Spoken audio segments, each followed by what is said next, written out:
Welcome to Coming Home, Survive and Thrive in Homeschooling. Today we're talking to Nicky and her immense experience in homeschooling their two boys. She tells us how she began with an eclectic curriculum when they were young and how she transitioned into using the ACE or ACE curriculum and why.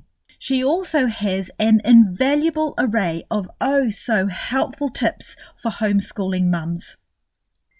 Nicky, how would you describe your homeschooling curriculum and the approach?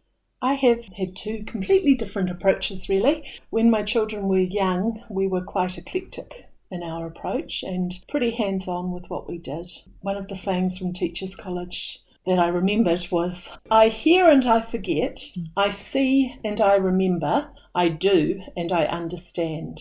And that was drummed into us in our Teachers College days, but I really wanted my young children to do. So if there was something we could do when they were younger, we would. So we wouldn't just read about hunting for fossils, we would go hunting for fossils, and we wouldn't read or look at books about the rocky shore, but we would go and explore that and then come back and do some work around it, but very much hands-on, practical doing. And I had a rule that was every day we do a little bit of maths, a little bit of reading and a little bit of writing.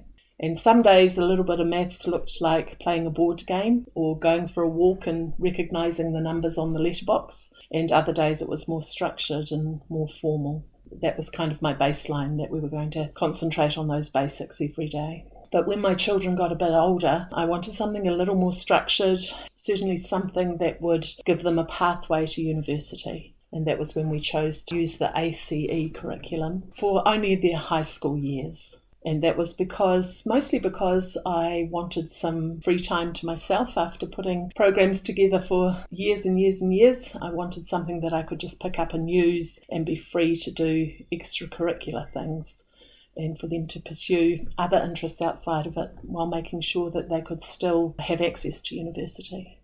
And why did you choose ACE? Partly because it was a Christian program, and I recognise that it's a very cutesy Christian program, and I talked about that to my children actually very early on because it's very Southern Baptist in its style, very stylised in its approach. The little boys wear ties and have slick-backed hair, and you don't dance at a party, and I didn't want that sort of Christianity to come through as a list of do's and don'ts, really. I wanted the perspective to be from a Christian perspective, but not necessarily all the cutesy things that went around it. So we had lots of conversations around that. So partly it was because I wanted a Christian curriculum, partly I wanted something that was very much I could just pick up and use it straight away without having to do much work prior. Partly I wanted an independent program to encourage them to work as much as possible independently and be responsible for their own learning and manage their own time.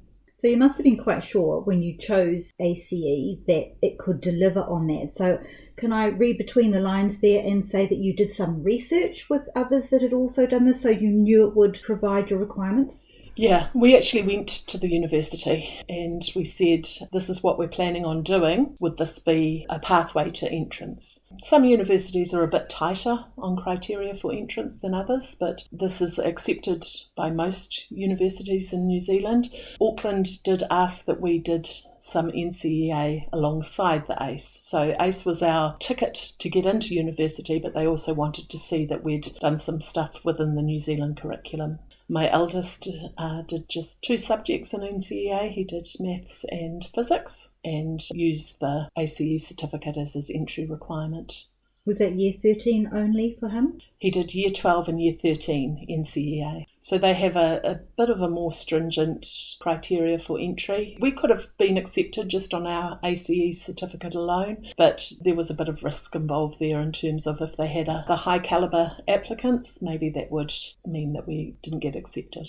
Interesting that they asked you to do the maths and the physics. Is that because the way the American curriculum is structured doesn't necessarily cover the same as what the New Zealand requirements are? What was their reason for that? They didn't actually give a reason. I think they were maybe a bit unsure about us using an American curriculum and maybe not had as much experience with that as an entry requirement. I know Todd Roughton has done a lot of work around that in terms of educating the universities, and things may be a little different, a bit more relaxed around that now. I just wondered if it was something to do with the American system still more imperial rather than in metric. Yeah, possibly. Did you supplement anything that you felt that ACE didn't cover according to what you wanted as a homeschool Kiwi mum? I think the fun things, because ACE is in and of itself a bit of a dry program, and there's not a lot of hands-on practical stuff, and that still was where my heart was at with education, was the doing stuff. We would just supplement with a trip or a visit somewhere if we were studying a certain thing, or add additional reading in. It was more of our tick box thing to fall back on, really. The fun stuff and the stuff we really enjoyed and their personal interests, we found that once we had done our more structured work, we had time to pursue those other things. Are you at liberty in that curriculum to leave something out, either in its entirety or partial, if you feel it's of no consequence to your child or literally wasting your time? You do have some freedom within that. So you don't have to completely use ACE as your curriculum. You can supplement it with other things that are recognised by ACE. And Todd has done a lot of work around that, allowing things, even things such as Duke of Ed, to be recognised in terms of giving you credits. So you can pick and choose, but they do have certain core curriculum that you have to follow and use. And for most people, they would be subjects that you would want to take through to a fairly high level, like English or maths. What were the most important things to you and your husband over your homeschooling years? So moving away and thinking more about your philosophy that ripples out from the curriculum you chose. What was really important to you? I think the most important thing was to weave Christian values through our whole life. So through their social lives and through the playing of sport and through the curriculum we chose and through the books we read, and just to make our faith part of all of everyday life. To find a community of like-minded people so that you could trust when you went to somebody's house they wouldn't be doing something dodgy or watching something dodgy or sitting in front of computers the whole time, that they would have similar values to our own families so we could build a community around that. We wanted our children to have a balanced life. So part of the reason again for choosing ACE was that it wouldn't take up all our time. We would have the freedom to do things outside of that curriculum, and that would free me up to organise things or to enable that community thing to happen. Looking back over those years, you did a very hands-on approach very early on. Can I just clarify, did you homeschool your children from the beginning, from age 5? Yes. Well, actually before that, we did a homeschool preschool as a wee experiment because we wanted to see, firstly, if this homeschool thing was doable before it would impact our kids too much. So we had quite a structured school-like approach to a preschool, and we just gathered a few families and turned our garage into a classroom and hatched chicks and raised tadpoles and did all those preschooly type of things. It was a bit of an experiment, really. So it really has been an entire lifestyle for you right throughout their childhood. Yes, yeah. So now that you're looking back over your shoulder and your 2 boys are young adults, and you've had plenty of opportunity to see peers both within the homeschool community and outside that community, can you kind of now have that ability to look back over and go, my boys do this, and I'm sure it's because we did our schooling like this. Have you got any thoughts along that line? I think one of the big things was my boys were involved in all of life, even the messy bits of life. And so they weren't off at school during the day. So if I had to go and visit somebody in a mental health unit, or if I had to sit with somebody or say goodbye to a dying friend, or if I had to make a meal for someone who was struggling, they were involved in all of those things all the time. And so they got to experience things that were real life messy things, but they were exposed to them from quite a young age and have grown up with that as part of their life philosophy, really, is that you make time for helping and serving and being with people. Yeah. And do you see them now as young adults being able to cope with those messy things as you describe them with the natural ease of an experienced person? Not quite that, because they're still just young men, but I certainly think that they have their eyes open to those things a lot more. And I'm seeing in my eldest son, who's now 26, things like hosting things at his house or organising weekends away or tramps or things like that, that have come out of his homeschool experiences, really. The ability to do those things is because they were part of our journey. Can you think of anything, Nicky, that you would like to add that we haven't necessarily picked up as a question? Is there something on your mind? I think one of the things I did poorly in homeschooling was to put myself as one of the priorities of homeschooling. I had my first cup of coffee with somebody, I think when my son turned 18, at a coffee shop. And I didn't have much time to just recharge and be by myself. Certain personalities require that. Certain people are charged by being with others. But for me, I didn't build those things into my homeschool life until much later. Why do you think that was? Partly because it was difficult, partly because I didn't have extended family. My mum was living overseas for much of that time, so I didn't have extended family who could take the children. And partly because I think I wasn't deliberate about it. I think if I'd sat down with a group of people and said, can we organise that every fourth week we give each other a day out? I think I hadn't planned ahead. I hadn't, until our very late stages of homeschooling, I hadn't thought about those things. And I think it would have been a helpful thing in terms of recharging and getting some energy for the next day. Would have been helpful to have those time out things. Perhaps to incorporate in your philosophy that within your timetable needs to be a small block of time that is yours, and it's there for a very good reason. Yes. To see that as having equal value as maths or a trip to the rocky shore or whatever, that time for me had value. Hasn't got anything to do with the way we mums tend to put ourselves last, has it? Probably. But I think also if maybe I'd had an older person that had gone before and they said to me, you are a priority in this too, it's okay to build in those blocks of time. And so if I'm that mum now saying to you, you can put aside some time for you. Oh yes, I'd say amen to that.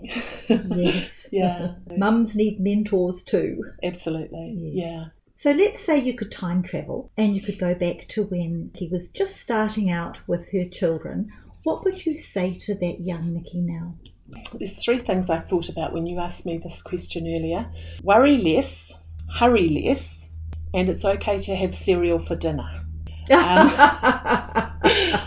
So I think my biggest worry started really when my boys got to high school level, and I started thinking, what if this is not going to prepare them for the choices they want out of life? What if this is not going to be enough for their career options and pathways? And so I had a lot of worry around that. And I think if I had again that older person, the person who had gone before, who would have said, don't worry, there's multiple ways to do this, there's lots of different options, your children will do just fine and they will be able to get into university and they will get a job and they'll be fine, I think I would have relaxed a bit more. Yeah, so I think to worry less, to hurry less, maybe not to be so tight with time frames on things.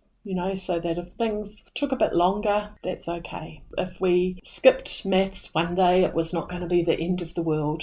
And the cereal for dinner thing, I have a friend who has cereal for dinner quite frequently and her children are happy and healthy and wonderful. And I think sometimes the stresses came around, oh my goodness, I've got to have the meat and 3 veg on the table by 5 to 6 or I'm failing.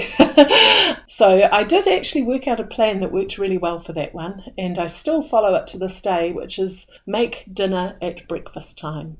What a good idea. And it works really, really well because at breakfast time, it's usually when people are at their happiest, especially young children, because they've just woken up from their sleep, they're eating something, they're getting ready for the day, they're freshest, they're happiest to play independently. And if you just spend that 15 or 20 minutes getting dinner ready in the morning, it's so much easier at the other end when people are tired and ratty and often you're rushed because you've got home late or you've got to clean those sandy feet or you've got to have the bath or whatever. So you mean more than just prepping, you mean sometimes actually cooking? Sometimes actually cooking, or sometimes getting ready to a point where everything is ready just to be thrown in the oven and buttons pushed. You might make the whole shepherd's pie, but you haven't cooked it yet, but it's all ready to just be put in the oven, ready to go for. Have you got any more practical tips you could give a young homeschooling mum to make life smoother?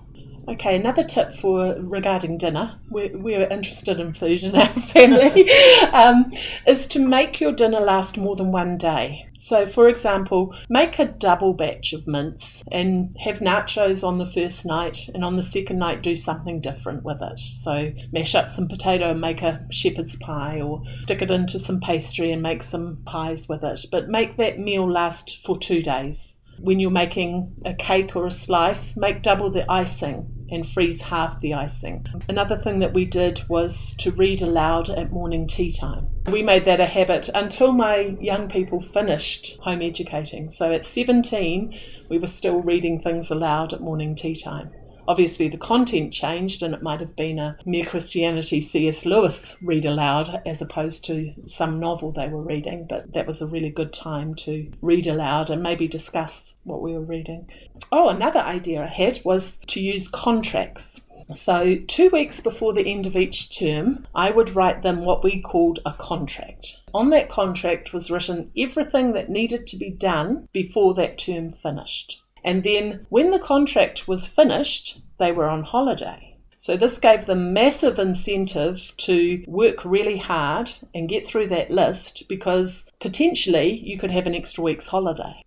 And that worked really well in terms of motivation. So instead of the term winding up and dragging them through the last 3 pages of maths or that last page in the handwriting book, it meant they were super motivated to get it done because holiday was the carrot at the end of it. The other practical tip I thought of was to do things that you love with your children. This is not all about work or chores at home, but sometimes it's about doing things you love together. So for me, that was the beach. In summer, that would be an almost daily habit, and that was a very refreshing thing for all of us. And often that involved friends at the beach as well. Often that was before school started, so we would be at the beach at 8 o'clock in the morning having a swim or going for a walk. And that was a little bit of me time as well, because although I was with other people, because it was something I loved, I really enjoyed that time. Thank you, Nicky.